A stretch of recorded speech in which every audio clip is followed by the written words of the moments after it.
Buenas tardes a todos y todas. Os damos la bienvenida desde la Asociación Inciso Integración al programa Apoyándote. Apoyándote es un programa de apoyo y acompañamiento al cuidador o cuidadora de personas en situación de dependencia, ya sean cuidadores en el entorno familiar o cuidadores profesionales. Este proyecto está subvencionado por la Consejería de Bienestar Social de Castilla-La Mancha con cargo a la asignación tributaria de IRPF. Hoy realizamos uno de los talleres de especialización en el que hablaremos sobre el cuidado de personas con enfermedades degenerativas. Nos centraremos en algunas de las más habituales. Veremos síntomas más característicos, fases de la evolución de la enfermedad, así como los cuidados generales que tendremos que ir adecuándolos al nivel del deterioro físico y cognitivo y, por consiguiente, pues la pérdida del nivel de autonomía de las personas que sufren esta enfermedad para realizar sobre todo las actividades básicas e instrumentales de la vida diaria. La sesión tiene una duración de 1 hora y media aproximadamente. Como ya os hemos comentado en ediciones anteriores, la videoconferencia es grabada y se subirá al canal de YouTube de Inciso, y además también os la enviamos por mail pues para que podáis consultarlo en cualquier momento. Hoy el ponente es David Bosch, es sanitario con mucha experiencia tanto en centros residenciales públicos y privados, y además es experto docente en el certificado de profesionalidad y atención sociosanitaria en instituciones sociales y en el domicilio. Además, también es evaluador en el procedimiento de acreditación de competencias que tiene la Consejería de Empleo en la rama sociosanitaria. Por mi parte, espero que os resulte de interés la sesión de hoy y podamos facilitaros pautas y técnicas que mejoren la atención del cuidado de la persona que tenemos a nuestro cargo. Sin más preámbulo, cedo la palabra a David Bosch y cuando quieras, David, retomas. Venga, pues muchas gracias, María José. Bueno, esta presentación me apabulla un poco, pero bueno. Buenas tardes, Elizabeth, buenas tardes, Vicenta. Como bien ha dicho María José, soy David y directamente os voy a dar unas pinceladas, incluso podemos intercambiar opiniones, prácticas y demás sobre enfermedad neurodegenerativa, centrándonos siempre en el cuidado de la persona a la que cuidamos, bien sea un familiar, bien sea alguien a nivel domiciliario, en ayuda a domicilio, en una institución sanitaria, donde sea, ¿de acuerdo? Entenderemos un poco mejor el porqué de las cosas. Para ello, empezamos hablando de lo que es la enfermedad neurodegenerativa. La enfermedad neurodegenerativa es un grupo muy diferente de enfermedades cerebrales y que todas esas manifestaciones cerebrales se van a convertir en motoras, ¿de acuerdo? Con lo cual generan una neuropatología, pues pérdidas en el lenguaje, pérdidas en el movimiento, pérdidas en la orientación espaciotemporal, ¿de acuerdo? Esas incapacidades que vamos sumando lo que hacen es alterar que las actividades básicas de la vida diaria, las actividades instrumentales de la vida diaria y las actividades avanzadas. Luego vamos a desglosar cuáles son este tipo de actividades. Nosotros nos vamos a centrar en las actividades básicas de la vida diaria y vamos a ir viendo poco a poco lo que son las enfermedades neurodegenerativas. Cuando hablamos de enfermedad neurodegenerativa, tenemos que hacer un pequeño inciso en cuál es la unidad funcional del sistema nervioso. La unidad funcional es la neurona.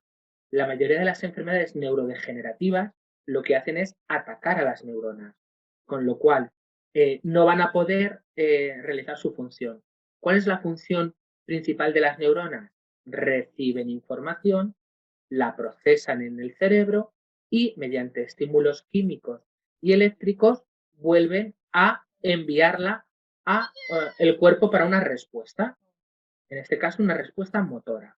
Veis las partes que tiene en el dibujito, la parte de una neurona, en este caso el núcleo, el cuerpo celular, el axón y el terminal del axón, que es donde se produce la corriente eléctrica, ¿de acuerdo? Ese impulso nervioso. Dentro de las patologías que vamos a a considerar. Vamos a hablar de la enfermedad de Alzheimer, vamos a hablar de la enfermedad de Parkinson, de la enfermedad de Huntington o Corea de Huntington, que también la conoceréis así. Vamos a hablar de la esclerosis lateral amiotrófica o ELA y de la esclerosis múltiple. Pinceladas, ¿de acuerdo? No se trata de una ponencia ni una clase magistral de neurología, porque para eso tendría que venir un neurólogo o un neurofisiopatólogo y nosotros no estamos tampoco no queremos ese nivel en este momento. ¿De acuerdo? Mirad, otras de las demencias que vamos a ver muy rápido son las frontotemporales, que normalmente son hereditarias y lo que hacen es atacar al lóbulo frontal y en este caso lo que más afecta es el comportamiento y no la memoria. Aparecen otras demencias relacionadas con el Alzheimer, que son los cuerpos de Lewy, que son unas células que lo que hacen es proliferar o crear, pegarse más a la célula nerviosa y lo que hace al final es pues enquistarla, inmovilizarla de alguna manera, ¿de acuerdo? Se desarrollan los cuerpos de Lewy en la célula nerviosa y lo que hace es que la persona tenga altibajos emocionales, sobre todo asociados al movimiento también, en unas fases posteriores. Y demencias vasculares, que estaríamos hablando sobre todo de ictus, ¿de acuerdo? En principio vamos a ir desglosando cada una de ellas y vamos a ir hablando. Todas son demencias. ¿Qué es una demencia? Es la pérdida a nivel cognitivo. Cuando yo pierdo capacidad cognitiva, pierdo capacidad motora. ¿De acuerdo? En este caso, todas son demencias. Y dependiendo de la pérdida neuronal, vamos a tener una serie de manifestaciones u otras. ¿De acuerdo? Que entendamos que todas son enfermedades o cuadros de demencia. Vamos a empezar con el Alzheimer, ¿de acuerdo? Cuando veáis que voy muy rápido, si queréis aportar algo, alguna duda, alguna cosa, me decís, ¿de acuerdo? Pero es que es verdad que es mucho y vamos a ir un poco rápido, ¿vale? En este caso, para la gente que acaba de llegar y se acaba de incorporar, vamos a empezar con el Alzheimer, ¿de acuerdo? Responsable del 60 al 80% de las demencias son tipo Alzheimer, enfermedad neurodegenerativa y progresiva. Todas son progresivas. ¿Eso qué quiere decir? Que hay una serie de niveles, una serie de escalas y vamos desde lo más pequeñito a avanzando a mayor deterioro. ¿De acuerdo? En este caso hay un declive en el aprendizaje, un declive en la actividad, un declive en actividades instrumentales, avanzadas, básicas. ¿De acuerdo? ¿Cuáles son los 10 síntomas más frecuentes de la enfermedad de Alzheimer? Primero, cambios en la memoria que afectan a la vida cotidiana, sobre todo olvidar la información recién aprendida. Segundo, dificultad para resolver problemas y seguir un plan o una receta de cocina.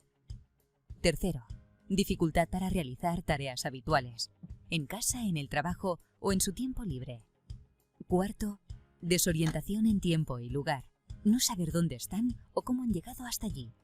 Quinto, dificultad para comprender imágenes y relacionar objetos del entorno.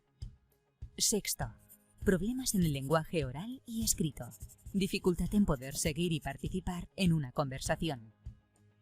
Séptimo, colocar objetos fuera de su lugar habitual y después no encontrarlos. Octavo, falta de juicio para tomar decisiones básicas. Puede ser que presten menos atención al aseo personal.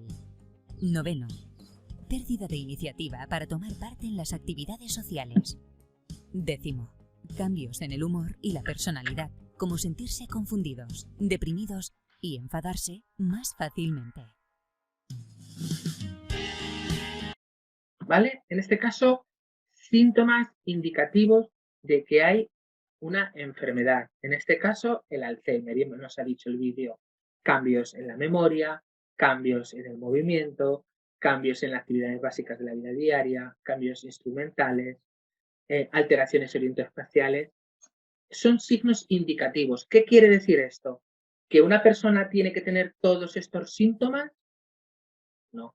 Una persona puede empezar con un pequeño deterioro en pequeños olvidos, en una pequeña pérdida de memoria y empieza una etapa de Alzheimer, ¿de acuerdo? Un estadio, una etapa, una fase número 1, una fase leve. ¿Qué pasa? Que desde una fase leve a una fase moderada pueden pasar X tiempo, ¿Cuánto? Pues depende de cada persona.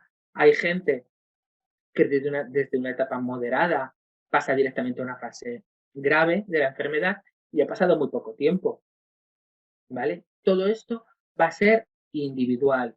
Las personas no somos iguales en todos los casos. No todo el mundo va a cursar con las mismas patologías ni con las mismas características, ¿de acuerdo? Siempre es para hacernos una idea. En este cambio, en este caso, cambios en la personalidad, deterioro en el movimiento, dificultades para comunicarse, da igual que sea con un familiar, con alguien externo, va a haber problemas siempre, pérdida de memoria, cambios en el estado de ánimo, incapacidad en actividades instrumentales y en actividades avanzadas de la vida diaria y problemas de orientación espacio-temporal. ¿De acuerdo? Mirad, dentro de la enfermedad de Alzheimer hay tres hipótesis sobre por qué pasa esto, por qué existe la enfermedad de Alzheimer, por qué nos ataca. ¿De acuerdo? En este caso, las más corrientes, en este caso la primera, la más antigua de ellas, es la de la hipótesis colinérgica. ¿Cuál es? La síntesis de la acetilcolina, que es el neurotransmisor de la neurona que os he enseñado antes, el que da el impulso nervioso es la acetilcolina. Entonces, se ha visto que en el Alzheimer se reduce esta cantidad. ¿De acuerdo? Otra es la de trastornos metabólicos, que va muy enfocada a lo que comemos, lo que somos, en este caso la resistencia a la insulina por parte de una proteína que es la beta-amiloide, ¿de acuerdo? Esta es una hipótesis de metabólica. Y por otro lado, la hipótesis de las proteínas B-amiloides y de las tau, ¿de acuerdo? Que sería el acúmulo de estas proteínas en las neuronas, ¿de acuerdo? Produciendo la muerte de las neuronas y por tanto llegar a Alzheimer, ¿de acuerdo? Estas son hipótesis que simplemente las plasmo para que entendamos un poco el porqué. Fases de la enfermedad de Alzheimer. Los expertos clasifican en 3 fases de referencia la sintomatología de la enfermedad de Alzheimer. ¿Vale? 3 fases. Y no todo el mundo dice, la fase número 1 son 15 días, la fase número 2 es 1 año y la fase número 3 son 5 años. No. Cada persona evolucionamos de una manera y una persona que está en fase leve puede llegar enseguida a una fase moderada, incluso grave, avanzada, ¿de acuerdo? Eso en todas las patologías pasa. Fase leve. El paciente mantiene su autonomía, aunque precisa supervisión para ciertas tareas como las actividades básicas de la vida diaria, aseo, vestirse, o las actividades instrumentales, manejo del dinero o administrar finanzas. Pérdidas de la memoria episódica o reciente. Desorientación espaciotemporal. Reducción de la fluidez verbal. Cambios de humor y de comportamiento. Fase moderada. El paciente pasa de la supervisión a la asistencia, necesitando al cuidador en algunas actividades de su día a día. ¿Vale? Para el vídeo vemos que de la fase leve simplemente hay una cierta supervisión, en nuestro caso, de nuestro familiar, de la persona que cuidamos, de las personas del centro donde trabajamos, que están en un punto en el que nosotros tenemos que observar. Ahora pasaríamos a ayudar en ciertas partes y vamos a ver luego cómo en una avanzada estado de la patología tenemos que hacer las cosas por el paciente, por el familiar, por la persona a la que cuidamos. ¿De acuerdo? Apraxia. Dificultad para llevar a cabo funciones aprendidas como vestirse, lavarse o comer. Aparición de síntomas conductuales y psicológicos. Agnosia. No reconocen a personas u objetos. Fase grave. El paciente ha llegado a una dependencia total del cuidador. El paciente necesita ayuda para todas las necesidades básicas. La figura del cuidador es fundamental para ayudar al paciente en su día a día. ¿Vale? Si tenéis que interrumpirme en cualquier cosa, lo hacéis y María José os da paso, ¿de acuerdo? Yo sé que vamos muy rápido, pero es que hay muchas cositas que ver. ¿De acuerdo? Mirad, nos ha dicho las 3 fases, fase leve, fase moderada y fase grave. Cuanto más avance, más necesidad va a tener la persona de mí, de nuestra ayuda, ¿de acuerdo? En este caso hemos visto palabras como afasia, aprasia, agnosia, todas las palabras que nos van indicando que hay alteraciones, pérdidas a nivel motriz, a nivel de cognición, a nivel de orientación espacial, ¿de acuerdo? Son las fases existentes por las que pasa un paciente. Mirad, apraxia, que lo decíamos por ahí, dificultad para realizar actividades motrices, sobre todo que están aprendidas, pues como atarme un cordón, cómo subirme un pantalón, cómo abotonarme la camisa, ¿vale? Alteraciones en actividades motrices. Afasia, incapacidad para expresar o comprender en el lenguaje.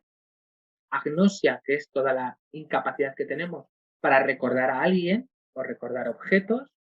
Y amnesia, que sería la pérdida total o parcial de la memoria, ¿de acuerdo? Todas las partículas que lleven a son prefijos negativos, nos van a indicar que la persona va a tener una pérdida ¿de acuerdo?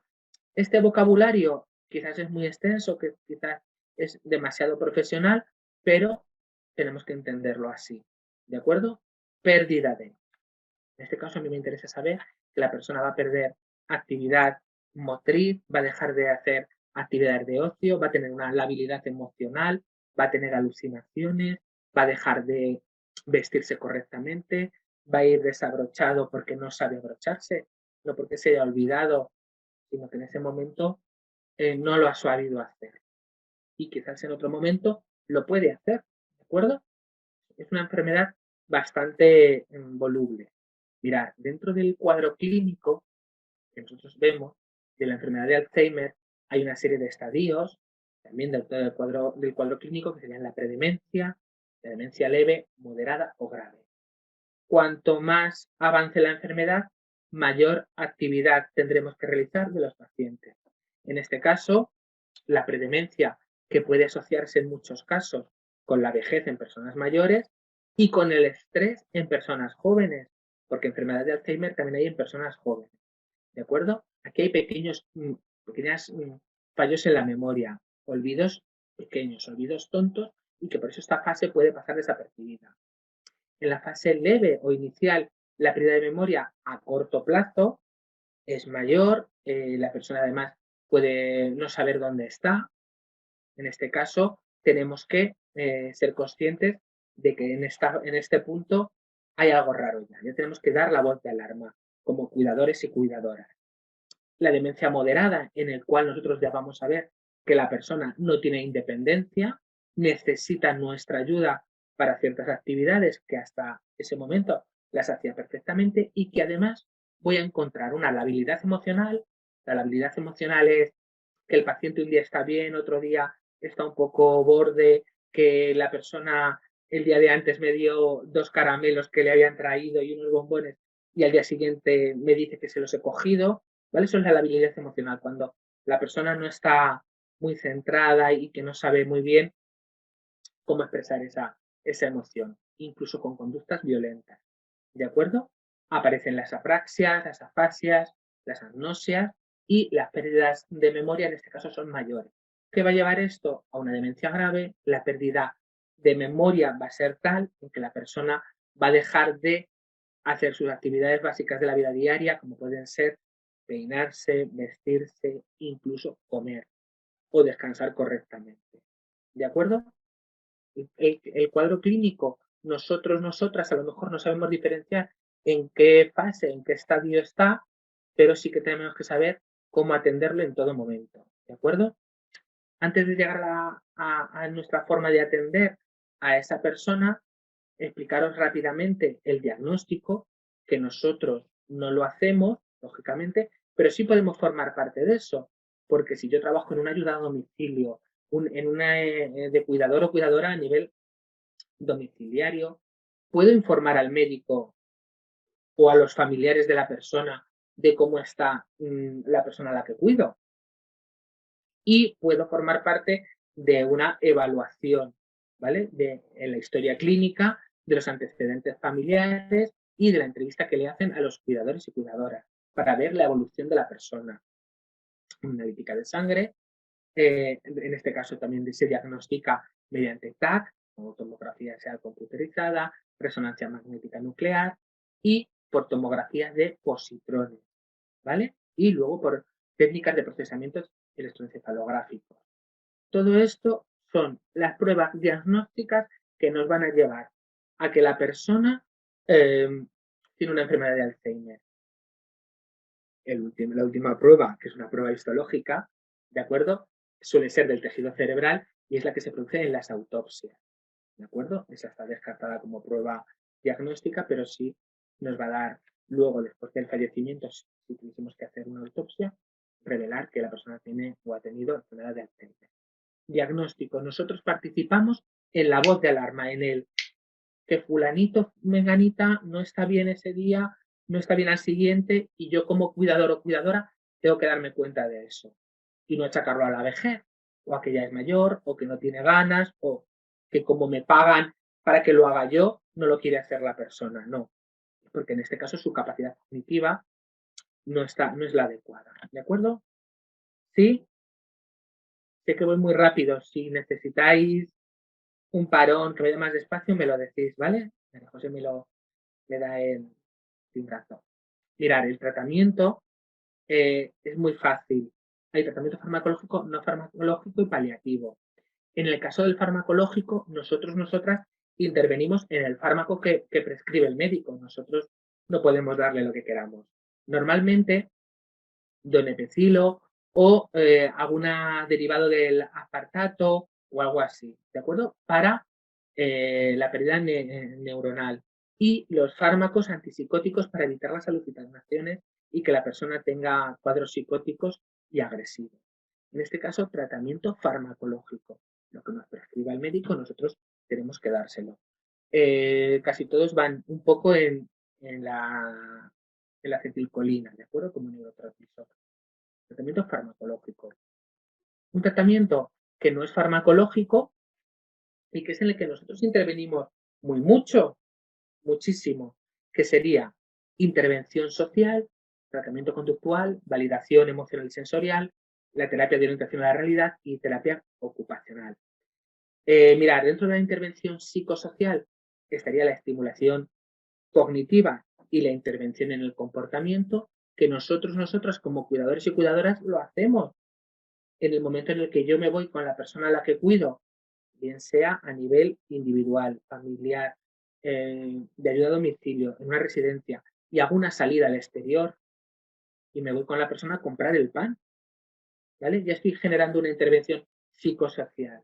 No aparto a la persona que tiene un cuadro de Alzheimer de la sociedad. Sigo insertando a esta persona sabiendo cuáles son las limitaciones que tiene. Por eso nuestra figura es de acompañamiento, ¿de acuerdo? Estimulación cognitiva, que la persona realice actividades que estimulen su capacidad, ya sea escribir, ya sea un cuadernito, ya sea pintar, colorear, ayudados con la terapia ocupacional, ¿de acuerdo? Terapia ocupacional que vemos en una institución, en una residencia, pues eso, que el paciente está coloreando, o la persona está coloreando, está haciendo recortes, está pegando palillitos, está haciendo actividades que, por un lado, lo que hacen es estimulación cognitiva y, por otro lado, las destrezas de la psicomotricidad fina, la psicomotricidad gruesa. ¿De acuerdo? Nosotras lo hacemos también. Yo en una ayuda a domicilio que tengo que cuidar a una persona, puedo hacerle que separe garbanzos, judías y lentejas que se las he mezclado previamente. Puedo ponerla a doblar calcetines. Puedo hacer que la persona me pegue unas pinzas en un cartón y luego despegárselas. No se trata de hacer que la persona haga un trabajo inocuo, sino que no pierda la capacidad, en este caso motricidad, de hacer una pinza, que sepa diferenciar y que piensen voy a poner las pinzas de color rojo aquí, las pinzas de color azul aquí y las verdes aquí, ¿de acuerdo? Cosas que nosotras hacemos a nivel domiciliario y que a lo mejor no le ponemos el nombre, no sabemos qué es una terapia de orientación a la realidad. Una terapia de orientación a la realidad es básicamente poner un almanaque en la pared y decir, hoy es martes, día 8, estamos en noviembre, es el mes de los santos, hace frío, se comen castañas, no sé qué. ¿vale? Cosas que vemos si nos damos cuenta en una residencia, que nos damos cuenta en un colegio, que les ponen a los niños en la pizarra el día que es y la estación del año en la que es. Eso es una terapia de orientación a la realidad y nosotros lo hacemos. Nosotros cuando llegamos a un domicilio, llegamos a una residencia, llegamos a mi padre que lo estoy cuidando, pues de una manera más o menos cordial, más o menos afectiva, pues le dices, pues hace muchísimo frío, es que es invierno, ya estamos en noviembre, ya han sido los santos, etc. Es una terapia de orientación a la realidad para que la persona sepa dónde está ubicada a nivel tiempo, ¿de acuerdo? Y terapias de validación emocional, sensorial y conductual, los refuerzos positivos, ¿de acuerdo?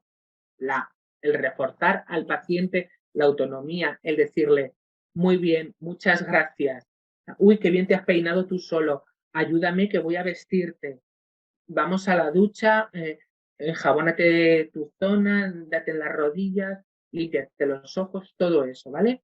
Validación emocional y sensorial.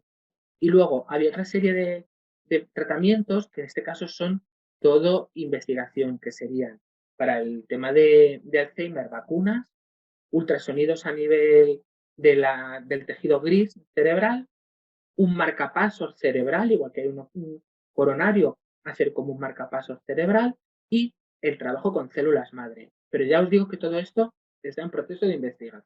A nosotros lo que nos importa es que si tiene un tratamiento farmacológico, apliquemos el tratamiento farmacológico, la pastillita que nos den, ¿vale? O las pastillitas que nos den, y que hagamos tratamiento no farmacológico, ayudados con un logopeda, si puede ser con un fisioterapeuta, ¿de acuerdo? Y pues que nosotras vayamos realizándolo, ¿de acuerdo? Que tengamos paciencia.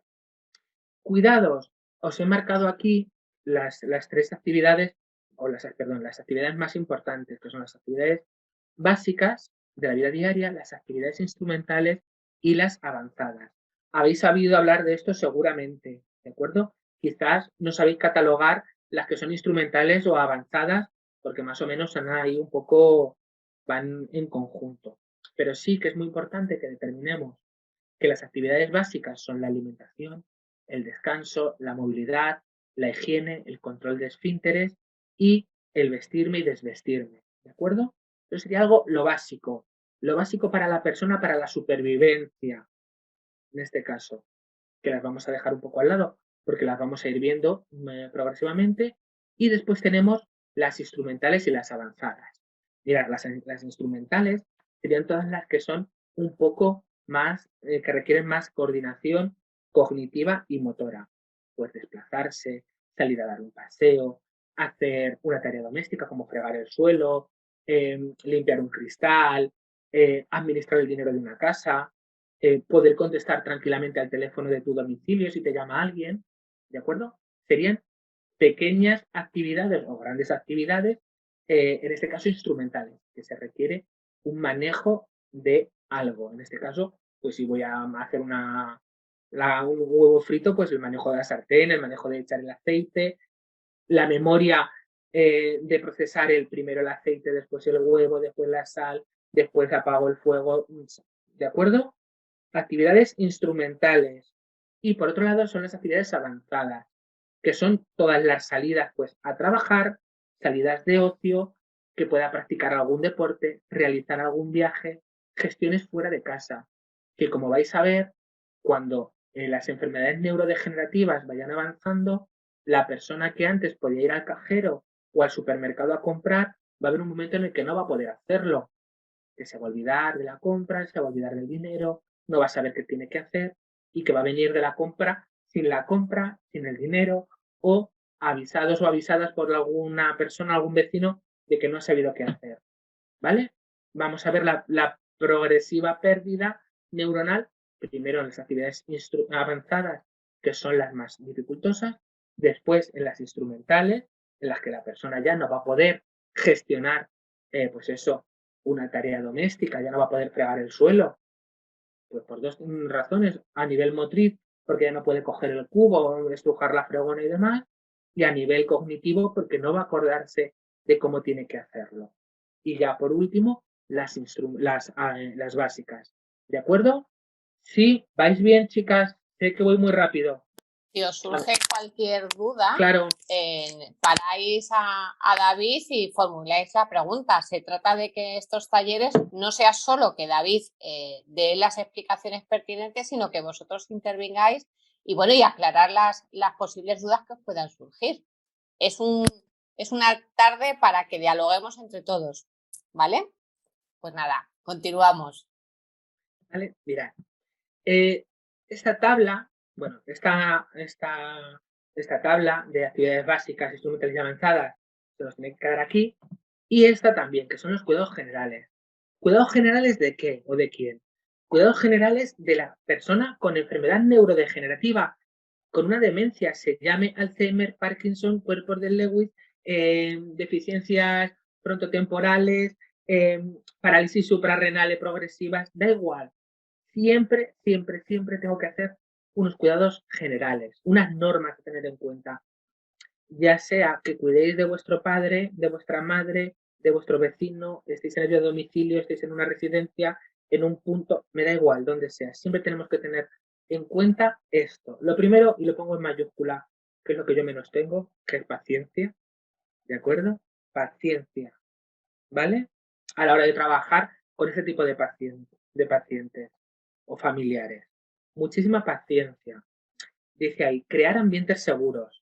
Ambientes seguros pueden ser que yo retire objetos dentro de la sala de la persona, de la casa de la persona, que me van a molestar. Pues a lo mejor el pasillo es muy estrecho y la mujer o el hombre tiene un montón de plantas, a lo mejor es conveniente que retire esas plantas, las coloque todas en un sitio y que la persona no tenga el riesgo de caerse con una maceta, ¿vale?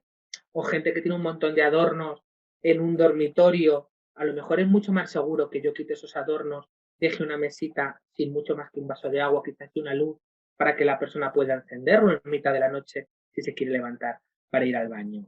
Crear ambientes seguros eliminando cosas, ¿vale? Cosas que nos pueden, pues eso, entorpecer nuestros movimientos y los de la persona. Después, establecer rutinas sencillas. Cuando hablamos de establecer rutinas es más o menos que siempre hagamos lo mismo a la misma hora. ¿Qué quiere decir esto? Que más o menos siempre me levanto, pues eso, vamos a poner una hora, a las 9, 9:15, voy al aseo, después del aseo desayuno, después de desayunar me voy a dar un paseo o nos vamos a dar un paseo, después de ese paseo vengo y hago alguna actividad cognitiva de, no sé, pues de hacer algún test, alguna prueba, algún dibujo, recortar algo, sacar la ropa de la lavadora, tender la ropa, cualquier actividad para que luego nos lleve a otra, incluso parar un poquito después entre una actividad y otra. Establecer rutinas sencillas, ¿de acuerdo? Y que sea algo rutinario, que la persona no se desoriente mucho. Ponemos ahí, usar productos de apoyo. Los productos de apoyo, ¿qué son? Pues un bastón, una silla de ruedas, un cubierto acodado que me va a ayudar, un rascador de espalda, un abotonador, cualquier producto que yo utilice, porque de otra manera no podría hacerlo. Es un producto de apoyo, ¿de acuerdo? Hay millones de productos de apoyo, además en 14 categorías pues de higiene, de vestimenta, de cosmética, ¿vale? Un montón de productos de apoyo. Luego, importante, y os lo pongo ahí, poder utilizar los recursos institucionales. ¿Qué quiere decir esto? Que yo como cuidador o cuidadora principal de un familiar, pues puedo ir a un centro de respiro, puedo, si lo necesito, llevar a un familiar a una residencia durante un fin de semana porque tengo una boda en Guadalajara y tengo que ir a la boda y no puedo llevarme a mi familiar, pues también hay unos recursos institucionales de fin de semana para ciertos tipos de pacientes. Utilizar las residencias, los centros de día, los centros ocupacionales, los centros de respiro, los centros de ayuda a los familiares, a los cuidadores, ¿vale? Que utilicemos, por suerte, todos los recursos institucionales que tenemos a nivel individual, a nivel familiar, tramitar ayudas a la dependencia. Mucha gente seguro que lo habéis conocido, que habéis sido cuidadores o cuidadoras principales, con lo cual gestionar o que se ayuden a tramitar las ayudas a la dependencia. ¿De acuerdo? Importante también. Que utilicemos los recursos que están a nuestro alcance. Importante, fomentar la autonomía. Cuanto más cosas haga la persona, va a ser mejor para ella a nivel cognitivo, a nivel motriz y a nivel de sentirse bien consigo mismo, consigo misma. ¿De acuerdo? Fomentar la autonomía.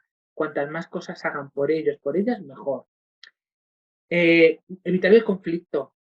Vamos a ver que los pacientes con enfermedades neurodegenerativas van a tener alucinaciones y a lo mejor van a ver que habían dejado ahí la cartera con el dinero y la cartera con el dinero ya no están.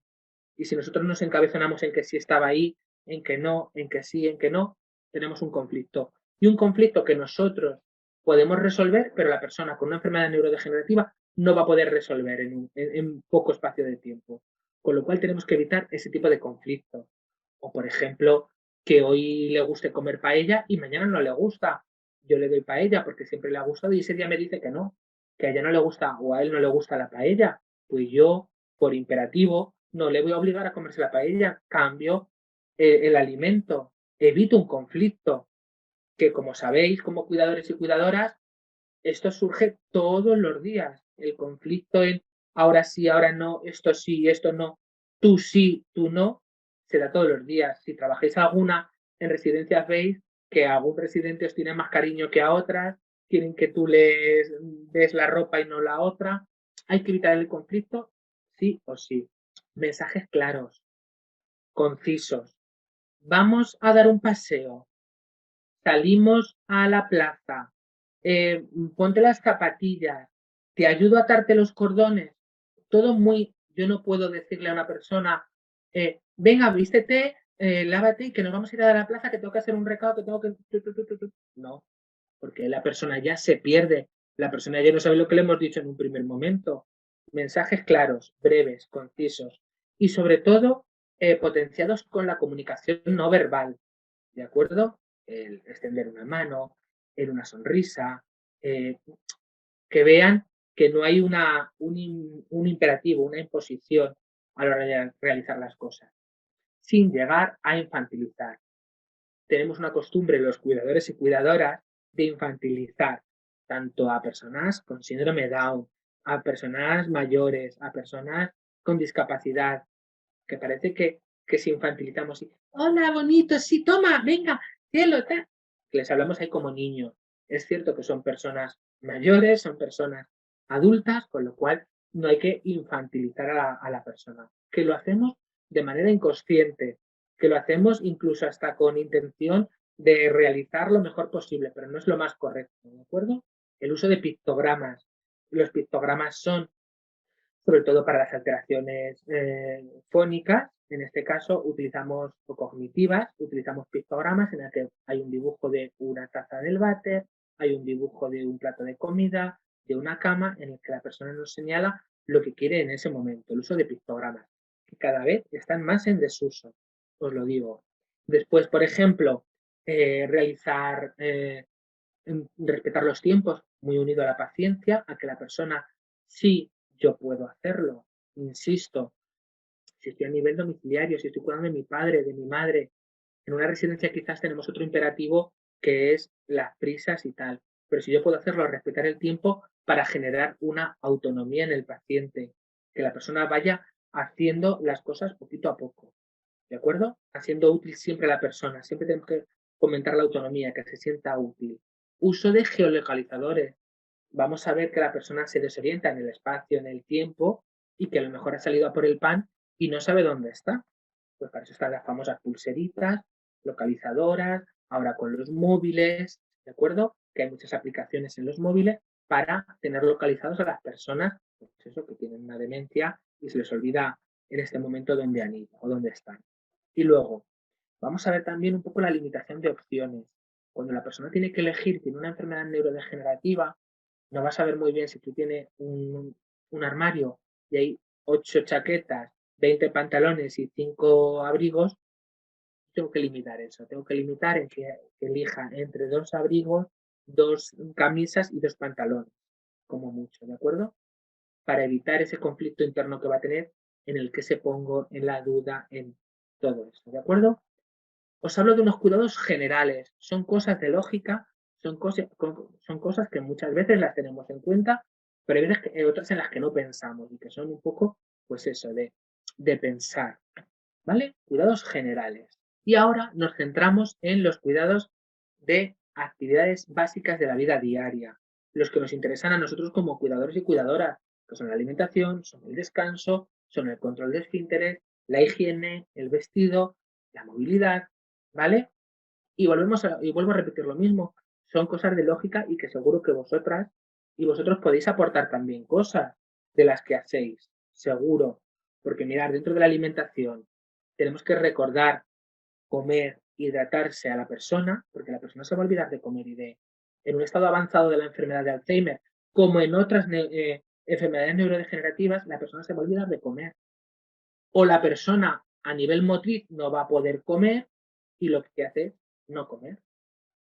¿Vale? Nosotros como cuidadores tenemos que estar ahí en recordar que coman, que se hidraten, que beban mucho, ¿vale? Tenemos que procurar un sitio tranquilo para comer y no forzar la ingesta. Si la persona no quiere comer más cantidad o no quiere beber más, no la podemos forzar. Y siempre, si podemos, y siempre insisto en el si podemos, adaptarnos a los gustos de la persona, siguiendo una dieta mediterránea, una dieta rica en verduras, en pescados, en aceites de oliva, en una dieta adecuada a la patología, tendríamos que adaptarnos al gusto de la persona, ¿vale? Dedicando un tiempo y que la persona coma por sí misma y que la persona se haga la comida por sí misma y nosotros ayudando en la medida de lo que vaya necesitando. En una enfermedad leve la persona va a cocinar, va a ir a la compra, va a hacerse la comida. En un estadio moderado a lo mejor la persona ya no puede ir a la compra o tiene que ir acompañada y le tenemos que ayudar a cocinar. Y en un estado avanzado de la enfermedad, como todas las que vamos a ver, tendremos que ir a la compra nosotros, cocinarlo y dárselo. ¿De acuerdo? Por eso siempre recalco la progresión en las patologías. ¿De acuerdo? Por eso es tan importante nuestra función, porque tenemos que estar ahí, pues ojo a visor a esa pérdida de capacidades de la persona. A nivel alimentación, una serie de recomendaciones. En el descanso siempre, pues más o menos establecer una rutina de ir a la cama más o menos a la misma hora, un sitio que sea tranquilo para dormir, realizar pequeñas siestas, ¿vale? O pequeños cabezazos, no está mal porque la persona se encuentra cansada, y realizar cenas ligeras, ¿de acuerdo? En este caso, importante. En el control de esfínteres, importante, programar horarios para ir al baño. Y me decís, o pensáis, es verdad que en las residencias te dicen, venga, que tenemos que ir al baño. Y pensamos, jolines, ¿por qué tienen que ir al baño de 11 a 11:30? Pues sí, tienen que ir de 11 a 11:30. Es un ejemplo, porque tenemos que recordar a la persona que tiene que hacer pis. Tenemos que recordárselo muchas veces para evitar que se lo hagan encima. Yo voy hasta el baño, una vez que estoy ahí, le recuerdo el control del esfínter. Cuando yo voy a hacer una higiene por la mañana o voy a levantar a la persona, lo primero que le propongo es, ¿quieres que vayamos primero al baño? ¿Quieres que hagamos pis? ¿Tienes ganas de hacer caca? Es lo primero que yo hago. ¿Por qué? Porque a lo mejor lo estoy duchando o se está duchando la persona y le entran ganas de hacer pis. O lo tengo ya cambiado o se ha vestido la persona y le entran ganas de ir al baño. O lo hace en el pañal recién puesto y lo tenemos que volver a cambiar. Entonces siempre tenemos que proponerlo y marcar unos horarios para hacerlo. Si, por ejemplo, voy a salir y la persona tiene una pérdida de control de esfínteres, tener localizados baños públicos, baños que yo pueda pasar a un bar que no me van a poner ningún impedimento en ir con una persona hasta el baño, ¿de acuerdo? Y darnos cuenta de cuando la persona está incómoda, está intranquila, preguntarle, ¿tienes ganas de ir al baño? ¿Tienes ganas de hacer pis? ¿Tienes ganas de hacer caca? Porque la pérdida de control de esfínteres también va a ir apareciendo poco a poco, ¿vale? O lo típico, que yo voy con mi madre al supermercado, me la llevo y ese día se ha hecho caca en mitad del supermercado. Que puede pasar y que nos pasa por desgracia. Yo, como cuidador o cuidadora, lo que tengo que hacer es estar tranquilo es una actividad fisiológica, algo normal, que no me gusta que me pase, lógicamente, pero que no puedo formar ahí una guerra con la persona, ni regañarla, ni gritarle, ni decirle no te has podido aguantar. No, lo que tengo que hacer es tranquilizarme, buscar el baño más próximo donde haya y cambiar a la persona. Cuento esto y pensáis a lo mejor, pero bueno, ¿cómo voy a gritarle a una persona? ¿Cómo voy? Pero suele pasar. Cuando somos cuidadores y cuidadoras principales, es verdad que el desgaste nos lleva a, pues eso, a estar un poco quemados, como es el síndrome de burnout, ¿de acuerdo? Importante, cuando hay pérdida de control de esfínteres, evitar la ingesta hídrica, sobre todo antes de dormir, para evitar que se mee mucho en el pañal o en la cama, o que se levanten. Ya no es eso, sino que se levanten y puede haber una caída mientras la persona va al baño. Bueno, tengo que limitar ese tipo de actividades. Y luego, importante, acompañarlos siempre limitando, pues eso, el respeto. Yo no tengo por qué dejar la puerta abierta de un baño, porque dejarla entreabierta, estás controlando. Puedo echar la mentirijilla de, sí, te cierro, me voy, ahora me llamas. Y estoy detrás de la puerta justamente controlando a la persona, ¿de acuerdo? Eso es parte también de nuestro trabajo. En cuanto a vestido, importante organizar qué se va a poner, cómo se lo va a poner. Lo que me voy a poner primero lo dejo arriba, lo que me voy a poner último lo dejo abajo y vamos cogiendo en orden de que yo me pongo la prenda. Igual que me la quito. Primero voy desde, pues si me quito lo primero el abrigo, lo dejo, luego la camisa, luego el fular, luego, ¿de acuerdo? El orden inverso a cómo lo voy a utilizar. Siempre ropas cómodas, fáciles de poner, sin cordones, con velcros, que sean suficientemente anchas sin ser excesivamente voluminosas, prendas de algodón, fácilmente lavables, y siempre tener en cuenta el gusto de la persona, ¿de acuerdo? Dentro de todo este criterio de cosas que tenemos que tener en cuenta, tenemos que tener el gusto de la persona. Y mirad, si trabajáis con gente mayor, vais a ver que ellos quieren llevar o ellas la misma ropa mucho tiempo seguida, ¿vale? O tienen una fijación de usar solo un tipo de prenda. Pues tan fácil como comprar 2 o 3 cosas iguales, 2 faldas iguales, 2 camisas iguales, para que podamos lavarlas. Vais a daros cuenta, o ya lo habréis visto, trabajando, que hay gente que es muy reacia a ese tipo de cambios. ¿De acuerdo? En hábitos de higiene, pues lo mismo. Hábitos de higiene personales. Tenemos que tener en cuenta cómo se han duchado esos hábitos de higiene de la persona. ¿Qué les gusta? ¿Qué no les gusta? El champú que han utilizado. Si lo hacen con esponjas, si tienen una bañera, si lo hacen en un plato de ducha, si no tienen, si, ¿vale? Lo que hay de infraestructura y cómo lo que a la persona le gusta, ¿de acuerdo? Decíamos antes, no dejamos nunca a la persona, evitamos caídas, evitamos descuidos de la persona. Si estamos en una fase leve, a lo mejor yo se lo tengo que supervisar. Si estamos en una fase moderada, tengo que ayudarle en pequeñas cosas. Y si estamos en una fase avanzada, lo tengo que hacer yo por esa persona. En este caso la tendría que lavar yo. ¿De acuerdo? Anticipar movimientos, evitar caídas, importantísimo. Y el lavado parte a parte. Y yo le voy recordando, venga, que nos lavamos la cabeza. Y aquí no infantilizamos. Venga, ahora la cabecita, luego el bracito, luego, que tenemos mucha manía de hacer eso, ¿vale? No, yo le digo, venga, pues ahora la cabeza, luego las tetillas, luego el tórax, porque si le decimos el tórax no lo saben, le decimos las tetillas, venga, ahora las manos, las axilas. Vamos diciéndole cada parte del cuerpo para que ellas vayan haciéndolo, ¿de acuerdo? Tenemos que hacerlo cuando la persona esté más tranquila. Si la persona acaba de tener un brote, acaba de estar enfadada o un brote motor, en una esclerosis, podemos tener una persona que haya tenido un brote motor y que tú digas, no, es que son las 8 y la tengo que lavar a las 8, o le toca la higiene a las 8. No, si ese día se hace la higiene más tarde, o si no se hace, o se hace de otra manera, no pasa nada. Tenemos que ver ¿por qué yo tengo que hacerlo a las 9 en lugar de las 8, es que si ha dado un brote y no se puede mover, ¿para qué voy a lavarla? ¿O para qué vamos a hacer una ducha? ¿De acuerdo? Tenemos que ver también la patología de la persona. Tenemos que hacerlo cuando la persona esté lo más tranquila posible. Pues eso, cuando no ha venido de la calle y directamente la pasamos al cuarto de baño y le enchufamos la manguera. No, tenemos que venir de la calle, tenemos que sentarnos un rato, respirar, ver lo que hemos comprado, analizar la situación y luego ya poco a poco, con tiempo, pues hacemos la higiene.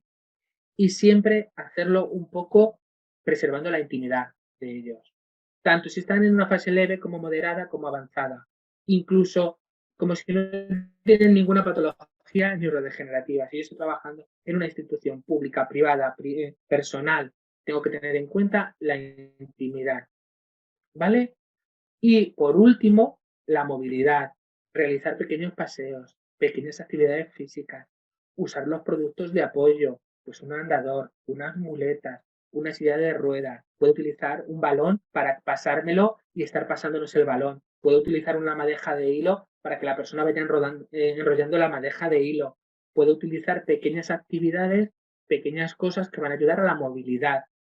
Ayudan a la movilidad física, la psicomotricidad fina y la gruesa, y además nos ayuda a la capacidad cognitiva, a recordar procesos, consejos, cosas que hacéis vosotras. Venga, alguna cosita que hacéis vosotras, algo que queréis compartir.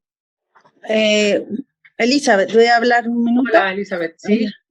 Nada, era con respecto a la higiene.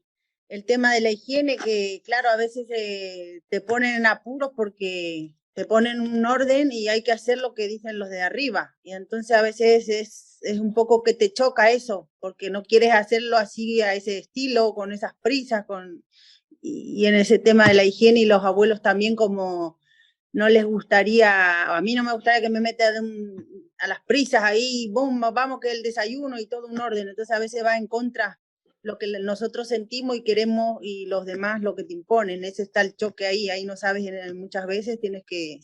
Elizabeth, es que estoy totalmente de acuerdo contigo. Es que a nivel institucional, por eso siempre recalco mucho que a nivel institucional es una cosa, a nivel familiar es otra.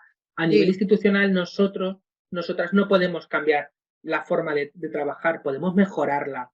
Podemos, como trabajador, como persona, hacerlo lo mejor posible. Pero nosotros, claro, no podemos efectivamente decir, no, es que hoy, claro, yo no puedo modificar el horario, o no puedo decir, es que tal persona necesita 25 minutos mientras se abrocha o se afeita. No, es que yo no puedo dedicarle a una persona 30 minutos. Pierde la autonomía, por supuesto, en cuanto están institucionalizados, están en una residencia, casi siempre la autonomía la pierden, porque nosotros lo hacemos automáticamente, como tú bien dices. Vamos rápido, venga, lavamos la cabeza, les secamos. Claro, esa es la contraprestación que tenemos los cuidadores o cuidadoras, que sabemos que no hacemos nuestro trabajo al 100% como deberíamos de hacerlo, porque estamos en una institución privada. Por eso siempre recalco mucho a nivel individual, cuando yo puedo hacerlo, cuando... Claro, por eso mismo. Pero es cierto que independientemente de eso, yo pueda, pues a lo mejor si ese día la persona está muy nerviosa o ha tenido un enfado o le han puesto de comer algo que no le gusta y cuando sube que le toca el aseo, pues a lo mejor ese día, en lugar de lavarle el pelo, cortarle las uñas, darle crema, pues a lo mejor solo hago una higiene mucho más rápida y ya está, y lo dejo pasar, ¿de acuerdo? Y a lo mejor al día siguiente que no le toca la higiene, le digo, fulanito, ¿quieres que te lave hoy la cabeza? ¿Quieres que tal? Y modificar un poco nuestra rutina de trabajo sin modificar la de ellos. Pero es que es muy complicado a nivel institucional. Es que a nivel institucional tú le pones el pañal a las 8, a las 3, te lo cambias a las 5:30 y se lo pones por la noche a las 11. Claro, va todo en España, claro, es que va todo muy estructurado. Va todo muy estructurado, sí. Pero claro, bueno, mientras podamos... En algunas cosas nos beneficia a nosotros y en otras, o casi siempre, perjudica al usuario. Eso está claro. Pero bueno, vosotras tenéis que hacer una cosa, que a mí cuando yo empecé a trabajar en eso me generaba mucha duda de mi profesionalidad, porque yo decía, jolines, porque ahora yo tengo que hacer esto, yo tengo que hacer lo otro, si la persona no quiere, ¿por qué lo tengo que levantar a las 8:30 o a las 8 cuando están tan a gusto en la cama.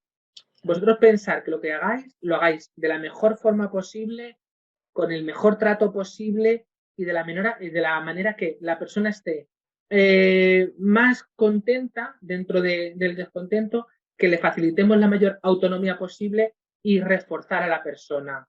El que una persona te ayude a ponerse la chaqueta, lo reforzamos, le damos las gracias y eso da igual, que estemos en una institución, que estemos en una casa, ¿de acuerdo? Sí. Pero que te entiendo perfectamente, Sí. Elizabeth, te entiendo Manteniendo perfectamente. siempre el buen ambiente y la Eso sonrisa, es. como dice, con la persona ahí, porque uno a veces hay que ahí Nosotros como transmitirle cuidadores, sí, transmitirle cariño y venga, que hacemos esto, mira, que tal cosa, que ya nos están esperando el desayuno, pero a veces muchas eso veces es. me he encontrado sí, con el tema ese. claro, y sin hacerles sentir que son una carga, porque nosotros vamos cronometrando con el tiempo y decimos, pues para este paciente tengo 10 minutos, para otros 10, vamos corriendo, vamos agobiados. Yo siempre tengo que intentar no hacerles sentir una carga.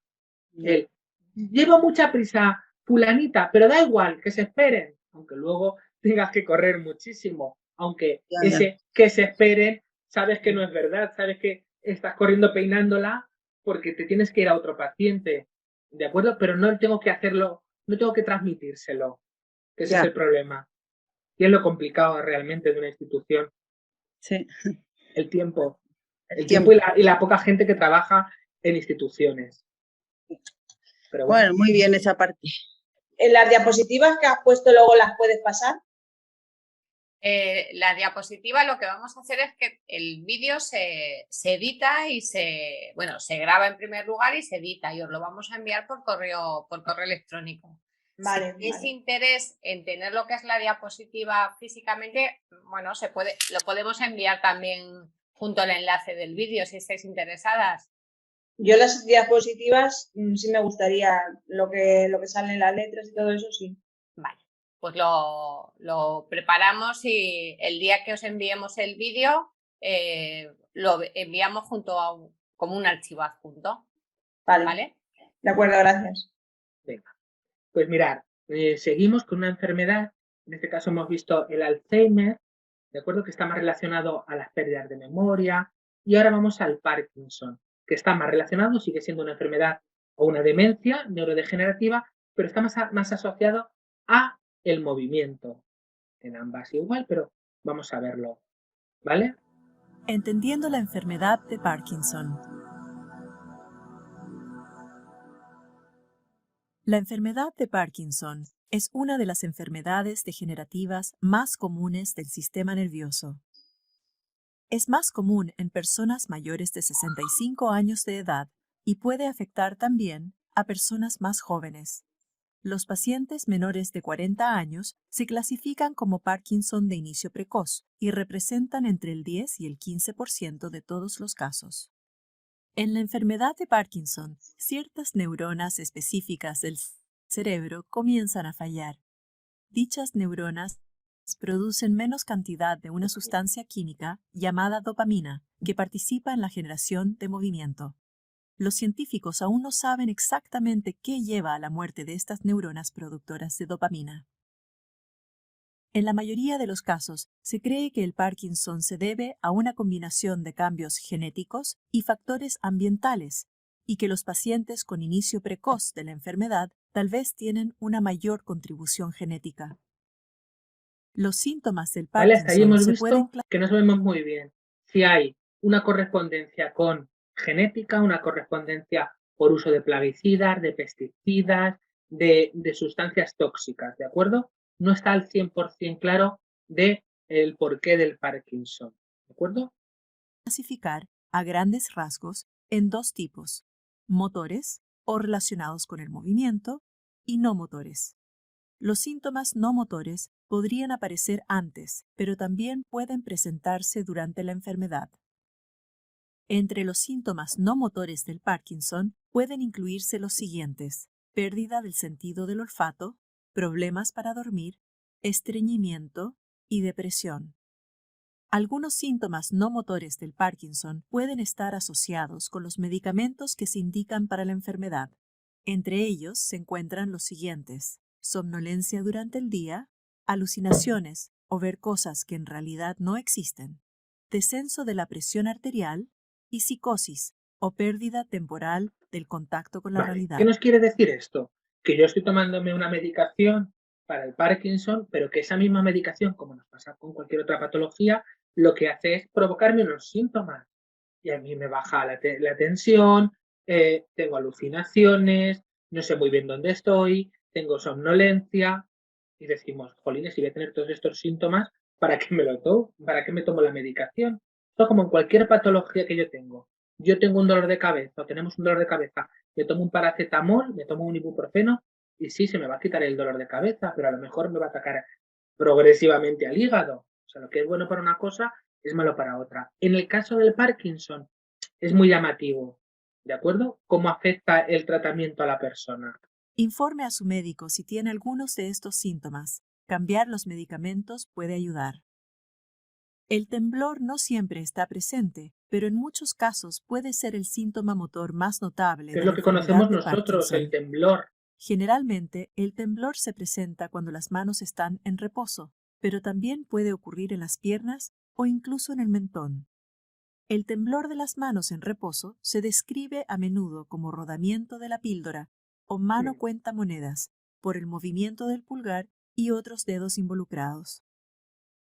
Otros síntomas motores incluyen movimientos lentos o bradiquinesia, rigidez, expresión facial limitada, cambios posturales y problemas para caminar y mantener el equilibrio. Los síntomas motores normalmente comienzan de un lado del cuerpo y pueden propagarse al otro a medida que la enfermedad avanza. Hay distintas escalas de clasificación que los especialistas en Parkinson pueden utilizar para controlar los cambios a lo largo del tiempo. A veces, los médicos dividen la enfermedad de Parkinson en 5 etapas. El avance de la enfermedad normalmente es lento, pero eso puede variar según el paciente. En la etapa 1, síntomas leves, normalmente incluyendo temblores y otros síntomas motores que afectan un lado del cuerpo y producen cierta incapacidad general. En la etapa 2, los síntomas dificultan las actividades diarias. Los problemas de movimiento se presentan en ambos lados del cuerpo. La postura y la marcha pueden verse afectadas y la incapacidad es leve. En la etapa 3, los movimientos son moderadamente más lentos. El equilibrio se ve más afectado, lo que pone a los pacientes bajo mayor riesgo de caídas. Vestirse, bañarse y realizar otras actividades cotidianas se vuelve significativamente más difícil. En la etapa 4, los problemas importantes de movilidad hacen que sea necesario usar un andador para desplazarse. Los pacientes necesitan ayuda considerable para llevar a cabo las actividades diarias y son incapaces de vivir de manera independiente. En la etapa 5, los problemas de equilibrio y movimiento son tan graves que la persona debe usar una silla de ruedas y contar con atención de personal de enfermería. También es posible que tengan alteraciones mentales evidentes, delirios o alucinaciones. Conocer acerca de las etapas del Parkinson puede producir gran angustia. Sin embargo, no todas las personas que sufren de Parkinson llegarán a las etapas 4 o 5. Es importante recordar que el Parkinson afecta a todos de manera diferente y que usted puede tener o no todos los posibles síntomas. Los médicos tratan la enfermedad de Parkinson con medicamentos para aliviar los síntomas. Comenzar a tomar estos medicamentos no frena el avance de la enfermedad, pero puede brindar beneficios a los pacientes que mejoran y mantienen su calidad de vida durante muchos años.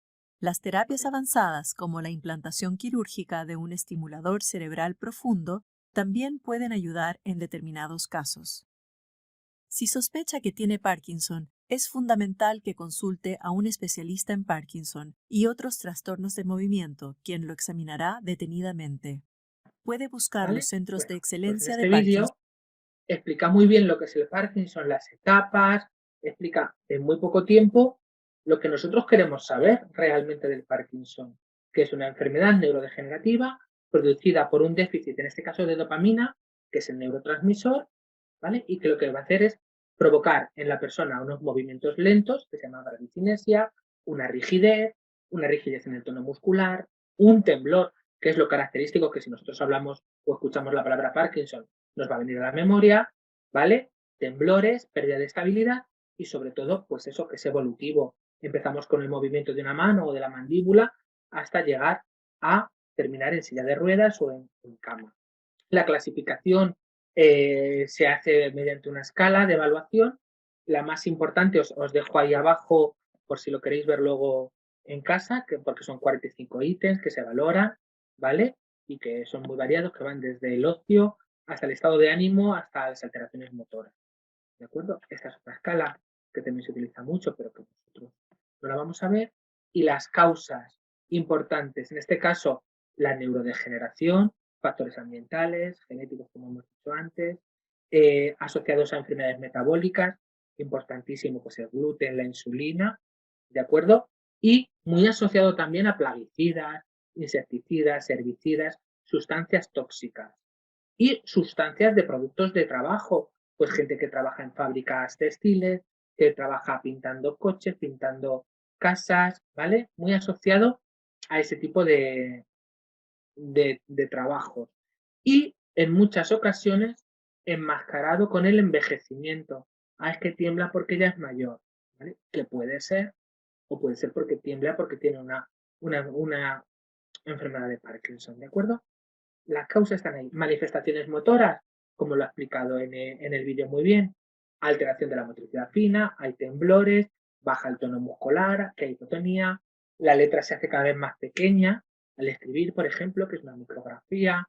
Hay una producción excesiva de salivación en la boca, de saliva, que es la sialorrea, el temblor en reposo, hay inestabilidad en la postura, no sé, la gente se encorva, fenómenos de rueda dentada, como el manejo, el movimiento de la mandíbula, el que decía antes de hacer así con los dedos, ¿de acuerdo?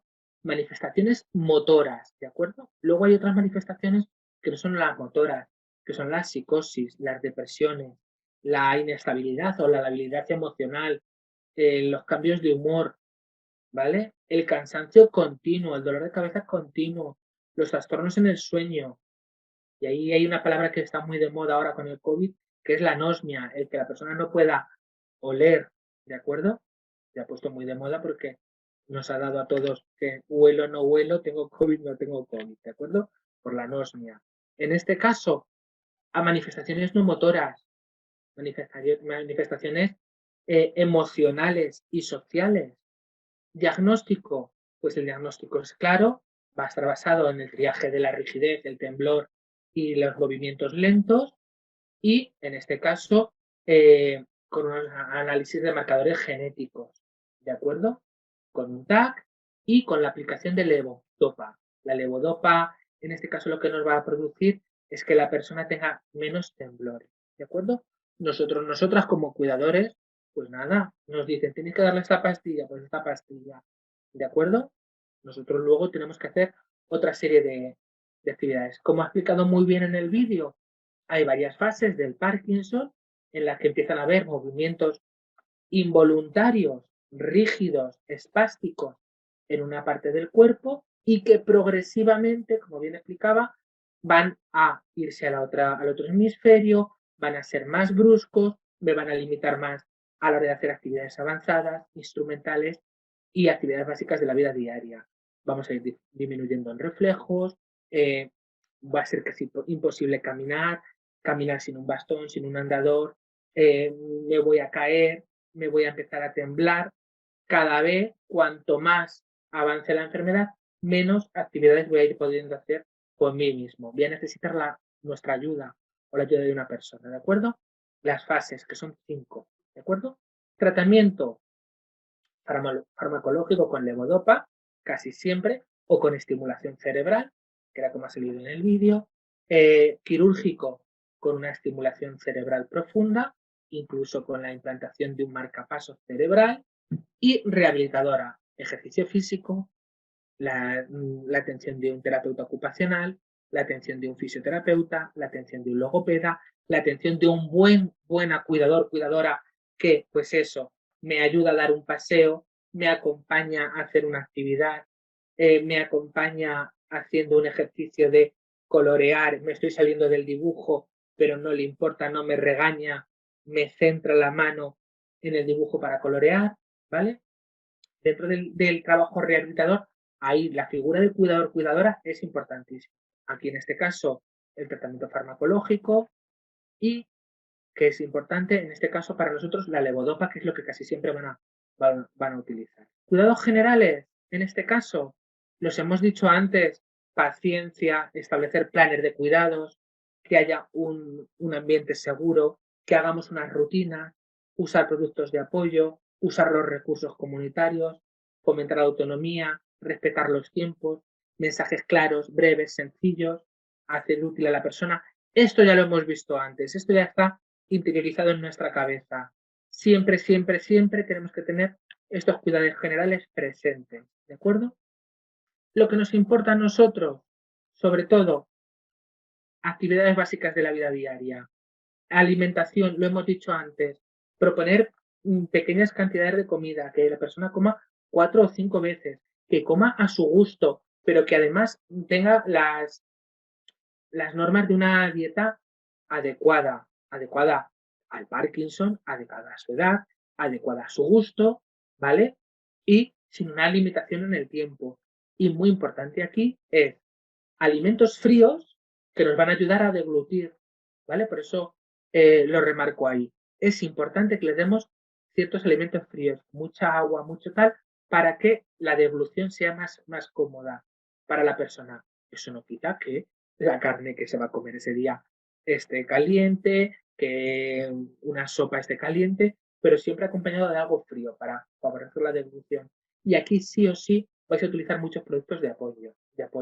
Pues, por ejemplo, unos platos que vienen con un reborde para que la persona con temblor pueda coger, las cucharas acodadas, los vasos que van a tener jarras con un pitorrito para poder beber, como los bebés pequeños, ¿vale? Aquí sí que hay muchos productos de apoyo. A la hora de descanso, siempre propiciamos el descanso. Si yo vengo de un paseo, le puedo permitir a la persona que descanse, que se eche una modorrita, que duerma un poco, que se siente en un sillón tranquilamente. No tengo que tener a la persona como si fuese una gincana todo el día haciendo cosas. En este caso, realizar técnicas de relajación, intentar que la persona esté lo más tranquila posible para dormir y muy importante aquí, la persona en estadios o en fases leves se va a levantar solo o sola al baño, con lo cual tengo que tener siempre algo iluminado, tengo que favorecer que la persona no se pueda tropezar, que en un brote de espástico pueda tirar un montón de cosas si tiene en la mesita, ¿vale? Tenemos que proporcionar eso. El sitio más idóneo para descansar, ¿vale? A nivel de comunicación, mensajes claros, cortos, sencillos, va a empezar a fase de expresarse, de exagerar la gesticulación y la entonación que nos va a ayudar para comunicarnos con esa persona, ¿de acuerdo? Siempre unas cosas que están muy claras para nosotros y para nosotras, pero que tenemos que tenerlo en cuenta.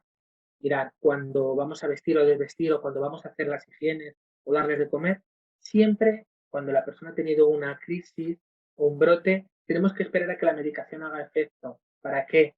Para que nosotras podemos trabajar con esta persona sin estar, pues eso, en un estado psicótico, en un estado enfadado, en un estado de mucho nerviosismo, de mucho brote, ¿de acuerdo? Organizamos la ropa, lo que hemos dicho antes, ropa cómoda, fácil de poner, sin cordón, sin ataduras, sin mucha ostentación, fáciles de lavar y teniendo en cuenta los gustos de la persona, ¿vale? En las medidas de la higiene utilizaríamos las mismas que hemos visto antes, ¿de acuerdo?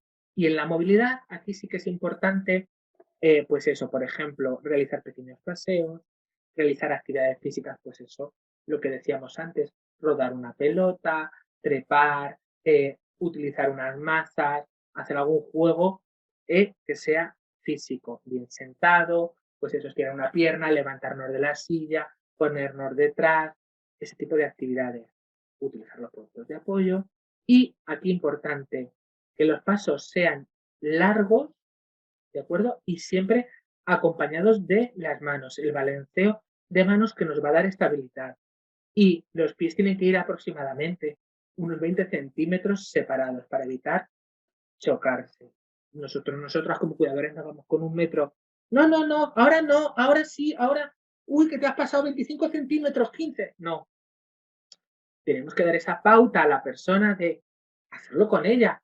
Venga, vamos a andar. Un paso largo no es una zancada. No es que la persona recorra ahí 1 metro de... Pero sí que es verdad que nos va a ayudar a ese balanceo, ese braceo de manos, a darnos estabilidad. Importante. Y luego, mirad, si una persona tiene un balanceo, si una persona tiene un temblor, lo que yo puedo hacer es apretar ese brazo. Imaginaros que yo tengo un temblor y estoy temblando en este brazo, pues yo puedo sujetar un poco ese brazo. ¿Para qué? Para que ese temblor sea mínimo, ¿de acuerdo? Siempre apretar la extremidad contra la persona minimiza el temblor. Otro truco, pues ponerle la mano en el bolsillo. Si una persona, y lo podemos hacer, está temblando en un cuadro de Parkinson, podemos poner la mano en el bolsillo, va a temblar mucho menos, va a haber como un mayor control. ¿De acuerdo? Este tipo de truquillos que nos valen a la hora de o darle que sujete algo en la mesa. Si estamos comiendo, sujeta este vaso. Pues a lo mejor va a seguir temblando, pero en mucha menos medida que si no tiene nada en la mano. ¿De acuerdo? Trucos que vosotros seguro que habéis utilizado. ¿Alguna duda en el Parkinson? No, que sí, que él se entiende, se va entendiendo todo. Lo que pasa es que sí, pero es difícil. Claro, amiga, yo tengo a mi padre, que ahora lo he dejado porque si no, no me iba a haber dejado de estar aquí. Lo tengo en mi casa un rato y dice, venga, venga, que es de noche, que me voy. Y ahora iré para allá. Y es difícil. Claro, es que esto no es fácil. Es que cuando sí. Los bebés van ganando cosas, cuando somos bebés vamos ganando habilidades. Cuando la gente somos más mayores vamos perdiendo esas habilidades. Ganar está muy bien, perder no está bien. No está bien. Lo único que hay que perder es peso, que eso está muy bien, pero luego lo demás... Eso es difícil. Pues claro, no es fácil para ninguno. ¿Vale? Venga, pues continuamos si no hay ninguna duda. Gracias. Venga. Esclerosis múltiple, ¿de acuerdo? Mira, la esclerosis múltiple, la hacemos con un vídeo. Este es tu cerebro. Está formado por alrededor de 90.000 millones de neuronas que tienen actividad incluso cuando estás durmiendo. Las neuronas son muy sociales y les encanta estar en contacto entre ellas. De hecho, hay más conexiones entre las neuronas de tu cerebro que estrellas en la Vía Láctea. Eso sí que es una red social. Las neuronas del cerebro y de la médula espinal se conectan y se comunican entre ellas. Estas, junto con los nervios que conectan con los ojos, forman el sistema nervioso central o SNC, la red central que coordina las funciones del cuerpo. Al igual que la información se difunde a través de una red social, tu SNC está continuamente comunicándose con el resto del cuerpo para permitirte pensar, respirar, sentir, ver y relacionarte con el mundo, entre otras muchas cosas. Pero, ¿qué ocurre si las neuronas no hablan entre ellas de la manera habitual y la comunicación se frena en ciertas conexiones? Algo similar ocurre en personas con esclerosis múltiple, EM. La esclerosis múltiple es una enfermedad crónica autoinmune, lo hace mi cuerpo. Generalmente es diagnosticada entre los 20 y los 40 años y lo produce mi cuerpo, ¿vale? Autoinmune, me va a atacar a mí. Es la causa principal de discapacidad no traumática en adultos jóvenes. Para entender mejor lo que provoca la esclerosis múltiple en el SNC y en el cuerpo, echemos un vistazo al modo en que trabajan las neuronas. Para enviar mensajes, las neuronas se comunican a través de señales eléctricas. Estas señales se reciben o se crean en un extremo de la neurona y viajan a través de ella por un cordón llamado axón. La mayoría de los axones están rodeados de capas gruesas de una sustancia llamada mielina que actúa como un aislante externo de un campo eléctrico. Esta facilita que el mensaje se transmita mejor de un extremo a otro y a la siguiente neurona. Las señales nerviosas se mueven muy rápido, aproximadamente unos 100 metros por segundo. Solo son necesarios 2 centésimas de segundo para que una señal llegue del cerebro a un dedo del pie. Por eso tu dedo no tarda en moverse desde que piensas en hacerlo. En pacientes con esclerosis múltiple, las capas de mielina se dañan por la inflamación, cambiando la forma en la que las señales se transmiten por la neurona y causando así diversos síntomas. Las áreas inflamadas del SNC pueden cicatrizar en un intento del cuerpo por solucionar el problema. Lo mismo ocurre, por ejemplo, en el pie al curar una herida. La mayoría de los pacientes experimentan recaídas seguidas de periodos libres de enfermedad. Sin embargo, nadie puede predecir qué tipo de síntomas tendrán, cuándo ni cuánto Estos son tiempo los durarán. famosos brotes. Una persona que tiene una esclerosis múltiple funciona, entre comillas, a base de brote. ¿De acuerdo? Cuando le da el ataque, le da el brote, es cuando peor está. El problema es que en estados muy avanzados de la enfermedad, el brote es continuo, no hay un tiempo de recuperación y con lo cual va a estar más tiempo con un brote que sin él. Con lo cual está mucho peor. De hecho, la esclerosis múltiple no se detiene y puede dañar tu SNC, Sistema incluso nervioso cuando no tienes central. síntomas.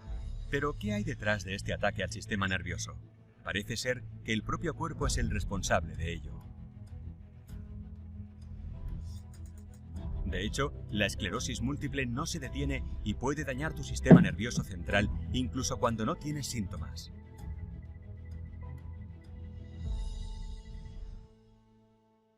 ¿Vale? Nos ha explicado muy rápido. La esclerosis múltiple, enfermedad neurológica crónica, inflamatoria, autoinmune, me va a atacar, mi propio cuerpo me va a atacar a mí porque no va a reconocer las células.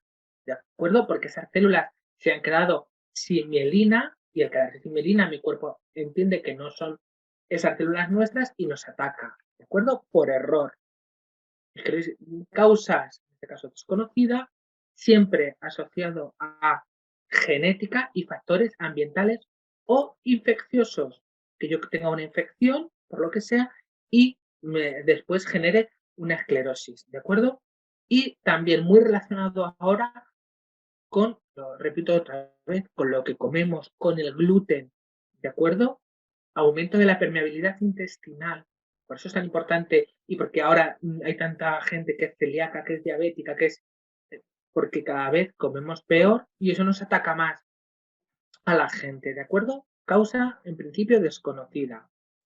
Diagnóstico, en este caso, nosotros por una analítica sanguínea, por una punción lumbar, que además es muy dolorosa, por resonancia magnética, por unas señales eléctricas que van del sistema nervioso central que provocan unas respuestas, que son los potenciales evocados, y un criterio diagnóstico que se hizo en el 2017 de McDonald's, no tiene nada que ver con la comida, ¿vale? Que es el número de brotes y cómo se evidencian estos brotes en la persona, ¿de acuerdo?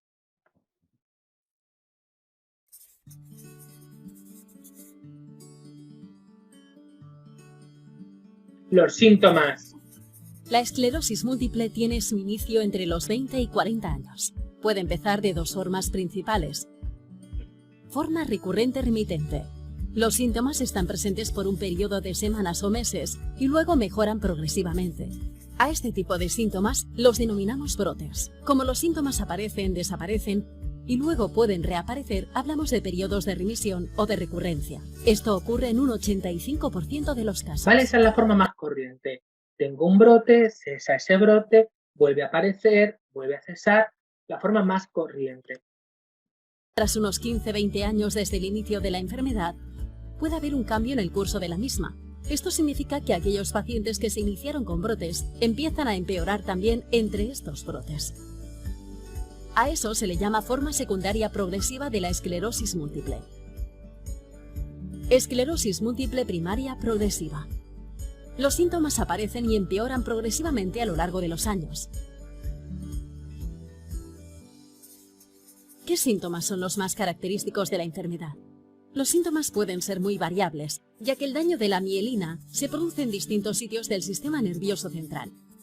Los más frecuentes son síntomas visuales, como la visión borrosa o a través de una tela, disminución de la intensidad de los colores, visión doble y dolor al mover el ojo afectado. ¿Vale? Síntomas motores, como la pérdida de fuerza en una extremidad o en la mitad del cuerpo y dificultad para caminar.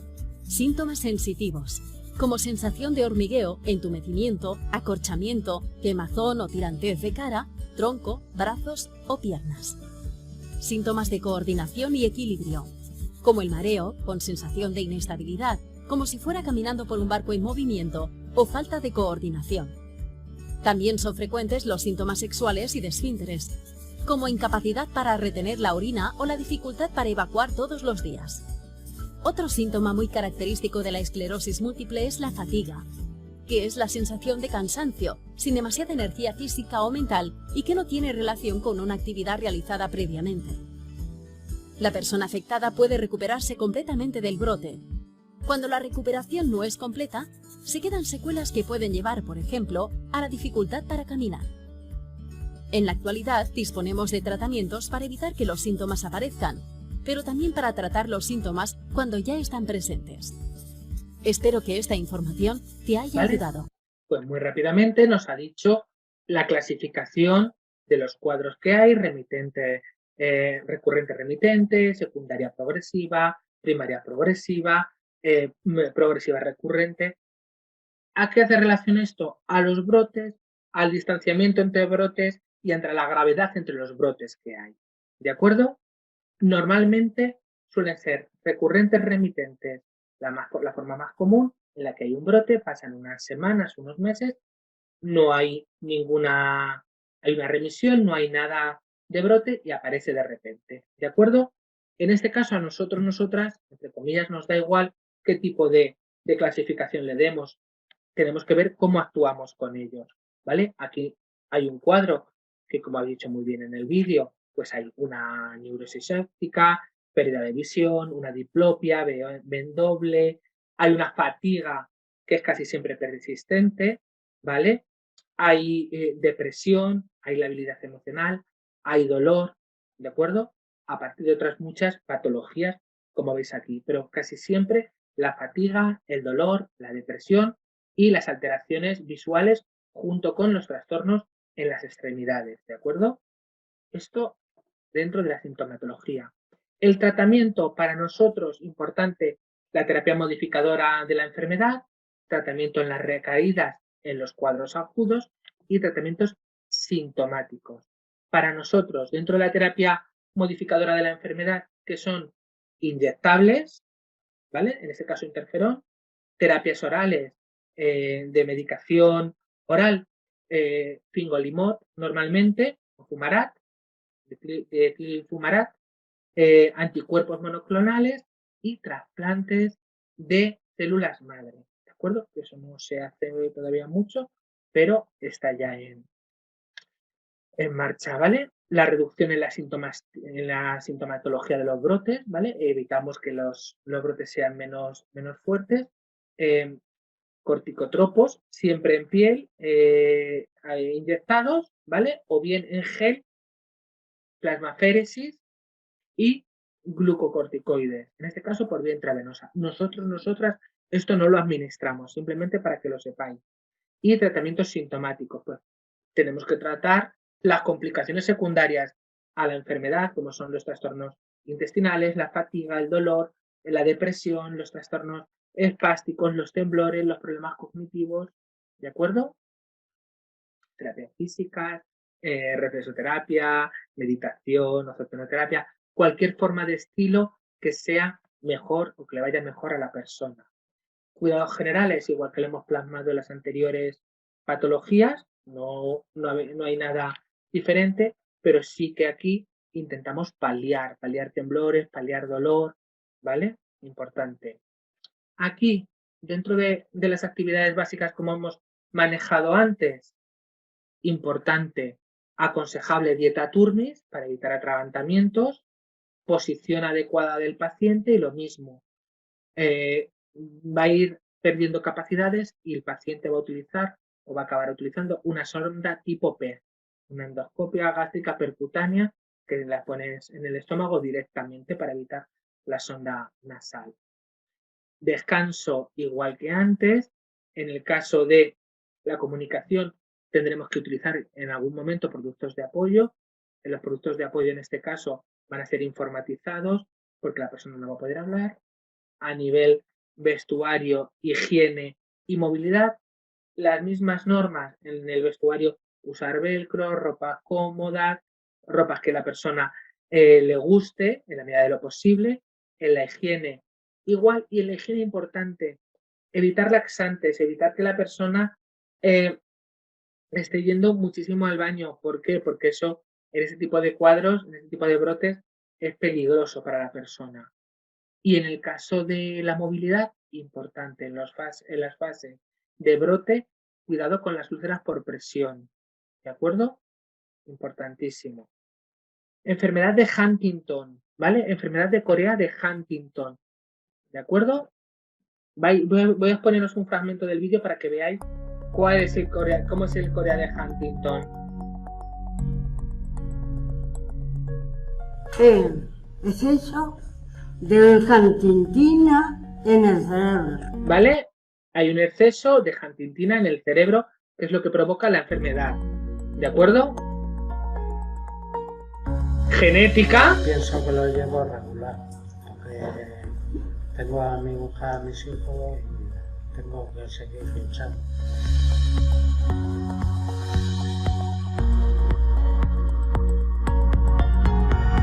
Y nos caemos, parece que estamos borrachos. Miedo a comer. Y dormimos mal, falta de memoria. Tenemos muchos temblores. Atragantamientos, de ahí la dieta Turmi. Movimientos involuntarios.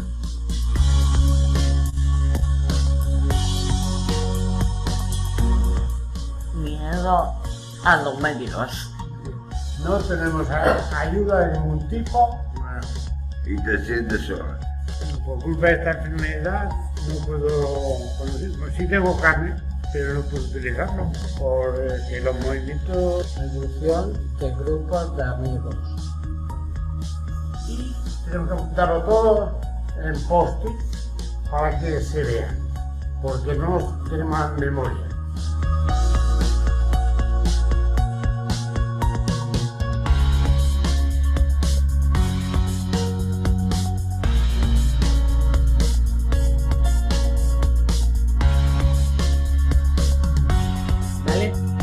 Nos dice la enfermedad de Huntington o Corea de Huntington, nos dice que es hereditaria, que el 50% se va a heredar, casi siempre a predisponente masculino, si no me equivoco, ahora mismo no, creo que sí, casi predominancia masculina, y que es un exceso de huntingtina en el cerebro.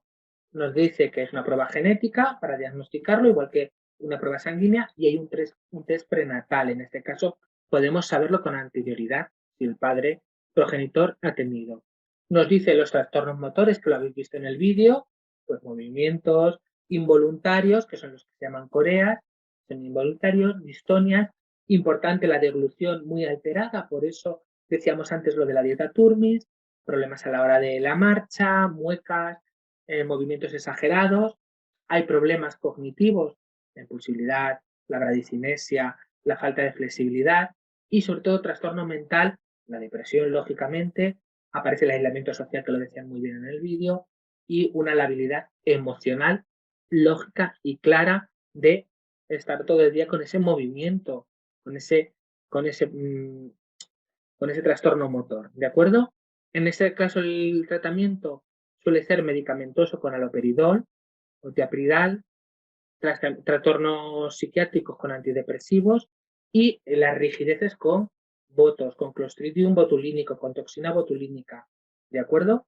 Importante nuestro trabajo como siempre, ambientes seguros, rutinas, uso de recursos, ¿vale? Evitar conflictos, lenguajes claros, breves y concisos. Y aquí, importante en las actividades básicas, aconsejable la dieta Turmis, que coman con la cabeza un poco hacia adelante para que no se atraganten, evitar cualquier posible resto de comida, usar productos de apoyo, usar comunicadores y en este caso, muy importante evitar las caídas, ¿de acuerdo? Con lo cual, el espacio tiene que estar lo más diáfano posible, programar muy bien lo que vamos a hacer con la persona en cada momento, ¿de acuerdo? Para evitar, pues eso, caídas sobre todo. Importante, pasos largos, pasos lentos y productos de apoyo. En este caso, y os lo he remarcado ahí, no cruzar piernas o evitar que la persona se pueda caer en cualquier momento. Terminamos ya con el ELA, ¿vale? Que es la esclerosis lateral amiotrófica.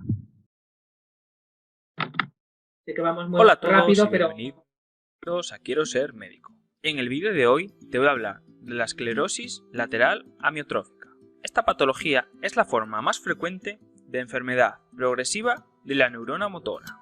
Los pacientes muestran una supervivencia media de 3 a 5 años y se presenta un caso por cada 100.000 habitantes. Todo esto ha cambiado. El rasgo distintivo. Hay más esperanza de vida, pero es cierto que se acorta ese tanto por ciento de ELA. Distintivo es la muerte de neuronas motoras inferiores y superiores. Inicialmente ataca a unas u otras, pero con el tiempo afecta a ambos grupos de neuronas. El resultado es la atrofia de las fibras musculares. Algo curioso es que no afecta a los sistemas sensitivos. Además, dentro del sistema motor tampoco hay afectación de las neuronas motoras oculares ni de las neuronas parasimpáticas de la médula espinal sacra, es decir, las que inervan el recto y la vejiga. La afectación de las neuronas motoras inferiores provoca pérdida de fuerza simétrica de desarrollo gradual. Cuando se afecta la musculatura vulvar, hay dificultad para deglutir, masticar y mover la cara o la lengua. Si hay afectación precoz de la musculatura respiratoria, los pacientes pueden fallecer antes de que la enfermedad progrese. La degeneración de las proyecciones corticovulvares que inervan el tronco encefálico causan disartria y una exageración de la expresión motora de la emoción, es decir, llanto o risas exageradas. La función cognitiva suele conservarse incluso en las fases avanzadas del proceso, salvo que la ELA aparezca junto con demencia frontotemporal. Se han relacionado algunos casos de ELA con mutaciones en ciertos genes. El 50% de los casos de ELA familiar son por la mutación en un gen que codifica la proteína C9orf72. Vale, mutación genética en el en este diagnóstico, caso. es importante descartar todos los posibles trastornos que cursen con síntomas parecidos, pero que tengan cura, como la compresión de la médula espinal cervical o de la unión cérvico-vulvar. A favor del diagnóstico de la ELA se encuentra la ausencia de dolor y de la alteración sensitiva. También la función normal de los esfínteres anal y vesical, resultados normales en los estudios radiográficos de la columna y ausencia de alteración en el líquido En cefalorraquídeo. este caso, en la ELA, no hay dolor en el paciente, no hay ninguna alteración sensitiva y los esfínteres están siempre controlados. ¿De acuerdo? Lamentablemente, tratamiento. no existe tratamiento que detenga la evolución. En Estados Unidos se ha probado el uso de riluzol, porque mejora la calidad de vida. Los pacientes se pueden beneficiar de dispositivos de rehabilitación, de ventilación a presión positiva y de la gastrostomía, si tienen afectada la masticación. ¿Vale? Con esto Un poco, finalizo. en este caso nos explica lo que es la esclerosis múltiple, ¿de acuerdo? Que en este caso nos dice que la etiología puede ser por un agente viral, algún agente genético, exposición a tóxicos o problemas metabólicos. Y aquí otra vez incluye los celíacos, celíacas, ¿de acuerdo?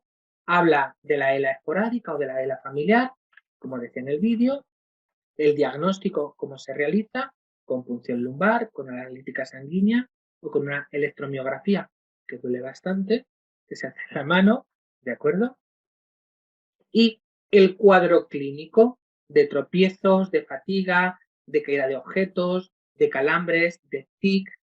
Lo único que no se altera es la capacidad cognitiva, la sensorial, ni la pérdida de esfínteres, ni de alteraciones sexuales, ¿de acuerdo? Y casi siempre pues va, pues eso, debilitando la musculatura. Tratamiento no hay ninguno específico y normalmente toda la medicación relacionada con bloqueantes del glutamato, ¿de acuerdo? Como siempre, unas indicaciones generales y aquí en nuestras actividades básicas de la vida diaria, aconsejable dieta Turmis, comidas frías, dietas ricas en vitamina C, vitamina D y calcio, ¿de acuerdo? Controlar el peso, ambientes adecuados para comer y en este caso, importantísimo, el uso de los productos de apoyo para evitar atragantamiento. En el caso de descanso, importante vaciar la vejiga antes de dormir y en el resto, pues ya hemos visto, pues en la higiene, en la vestimenta, en la movilidad, siempre más o menos las mismas reglas. Todos son enfermedades neurodegenerativas, ¿de acuerdo? Como cuidador o como cuidadora, pues tenemos que, para finalizar, y ya no cansineros mucho, aprender a delegar, a recurrir de familiares, a recurrir a amigos, a quitarnos ese estigma de cuidador principal, que como decía María, yo estoy ahora mismo aquí, pero me tengo que ir enseguida a ver a mi padre, ¿vale? Pues a lo mejor hoy, si se puede, delegar en un familiar. Ayúdame con mi padre porque hoy tengo una clase, porque hoy me voy a la peluquería. Cuando se pueda, hacerlo, porque vuestra vida como cuidador o nuestra vida como cuidador también es importante, ¿vale? Tenemos que programarla para nuestra satisfacción y para el cuidado de la persona o personas con las que hacemos. Usar nuestro tiempo libre, descansar, comer bien, hacer ejercicio, ¿vale? Mostrar nuestros sentimientos, utilizar los recursos, chicas, chicos, institucionales, centros de respiro, centros de familiares, sesiones psicológicas o de psicología que hay gratis en muchos ayuntamientos y en muchos sitios, ¿vale? Para cuidadores, cuidadoras principales. Utilizar vuestro tiempo para hacer una pequeña vida social, ¿vale?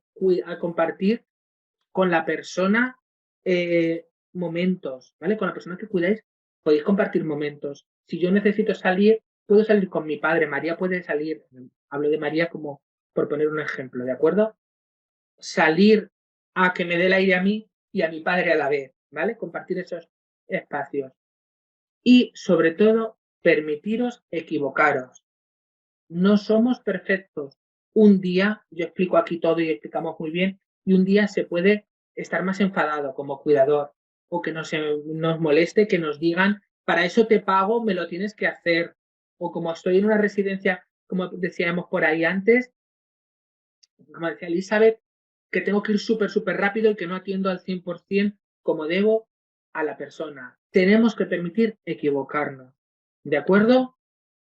Bueno, tengo un vídeo, tengo muchas más cosas, pero bueno, simplemente por no alargarnos mucho más, daros las gracias y, de verdad, porque sé que es un tema muy así, y emplazaros a si tenéis alguna duda que yo os pueda solventar, me la hacéis y perfecto.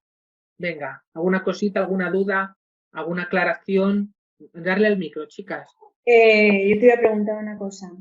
Cuando las personas con demencia y no tienen un grado 1 y no quieren ir a la residencia o a un centro de día, que es este caso, ¿qué se puede hacer? Complicado.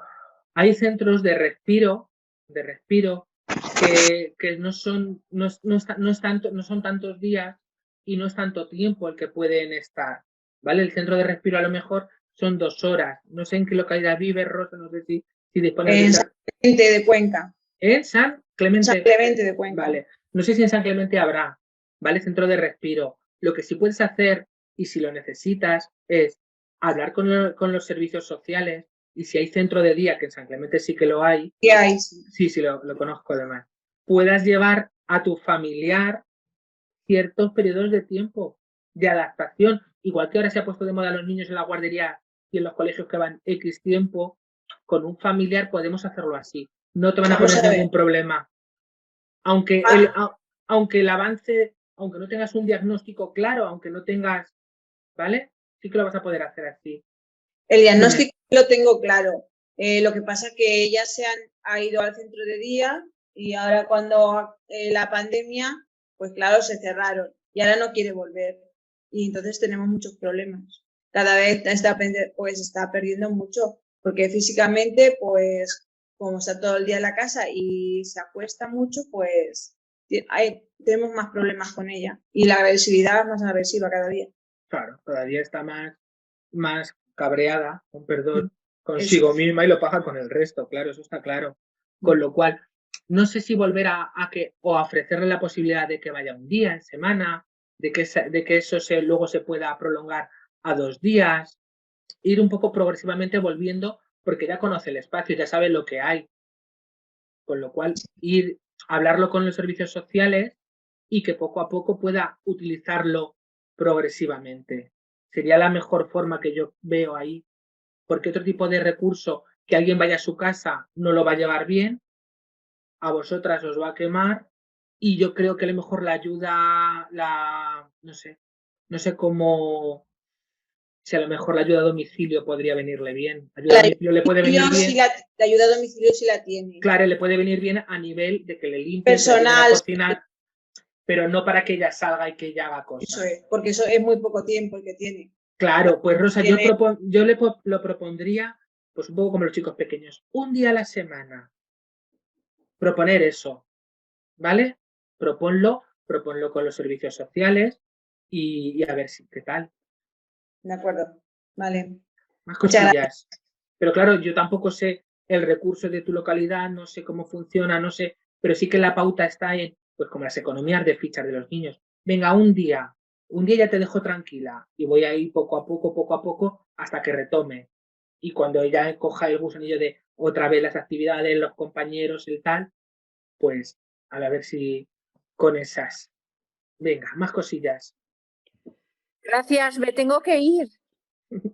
Lógico, María. Un placer. No Bueno, te oímos. ¿Alguna duda?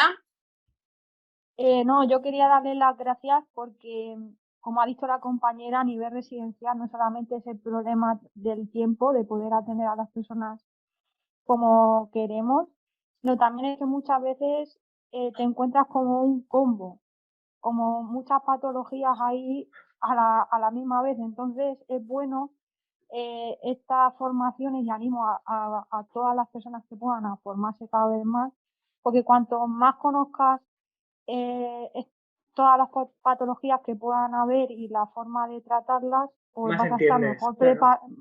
Vas a estar mejor preparado, porque muchas veces en la residencia, yo por ejemplo he estado en cuidados especiales y te encontrabas esquizofrenia, te encontrabas anorexia, te encontrabas hiperactividad, bueno, eso era un catatomo, o sea, y no hay un remedio para una persona, cada persona tiene una forma de tratar, y es bastante complicado, y gracias a estas formaciones a mí personalmente me ha ayudado mucho a conocer más, en este caso, las enfermedades degenerativas, y sobre todo la coreana, que esa no la había escuchado nunca. Corea de Huntington, ¿vale? Hasta ahora se ha vuelto a llamar, se llama Huntington, pero siempre ha sido Corea de Huntington, porque el movimiento es un Corea que se llama. De todas maneras, si tenéis cualquier duda, se las hacéis llegar a María José a través de Inciso, y María José, si me las plantea y yo las sé resolver, ¿vale?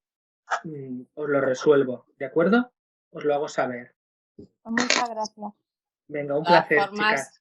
Recordaros que os vamos a enviar el vídeo para que podáis visualizarlo, y además la presentación con todas las diapositivas, que la verdad es que son muy clarificadoras en cuanto a las pautas generales y de cuidados que nos ha preparado David. Pues por nuestra parte lo dejamos aquí. Hemos alargado un poquito más la sesión, pero creo que era necesario para poder dar toda la visión de las enfermedades degenerativas, y recordaros, aquellas que estéis inscritas o que queráis participar, en que este jueves hacemos una sesión de los talleres formativos básicos, que vamos a tratar algo también muy interesante, que es la salud emocional del cuidador o cuidadora de personas dependientes. Entonces, bueno, pues aquellas de vosotros que queráis, sabéis que tenéis que realizar la inscripción, o bien me llamáis por teléfono y lo hacemos en un momentito. Pues muchas gracias a todas por participar y por acompañarnos una tarde más. Lo dejamos aquí, y que paséis buena semana. Igualmente, muchas gracias por la información, y muy lindo reforzar. Hay que reforzar y refrescar también de vez en cuando estos temas que son muy interesantes y actuales, es lo que no tener ganas de aprender.